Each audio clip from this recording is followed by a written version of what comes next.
মাটিতে পড়ে আছে 8টি কুকুরছানার নিথর দেহ। কাছেই দাঁড়িয়ে মা কুকুর, শরীর শুকে সন্তানের কোনো স্পন্দন খোঁজার চেষ্টা করছে। সন্তান মারা গেছে বুঝতে পেরে পাগল প্রায় চিৎকার আর ছোটাছুটি শুরু করে দেয় সে। এমনই এক হৃদয় বিদারক ঘটনা ঘটেছে পাবনার ঈশ্বরদী উপজেলা নির্বাহী কর্মকর্তার বাসভবনের সামনে।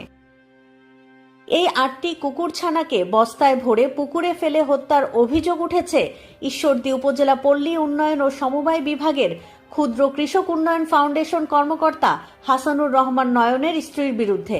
এ নিয়ে উপজেলা জুড়েই শুরু হয়েছে সমালোচনার ঝড়। উপজেলা নির্বাহী কর্মকর্তার বাসভবনের এক কোণে বহুদিন ধরে থাকত এই বিশ্বস্ত মা কুকুরটি। এলাকাবাসী তাকে ভালোবেসে নিয়মিত খাবার দিতেন। স্থানীয়রা কুকুরটির নাম দিয়েছিলেন টম।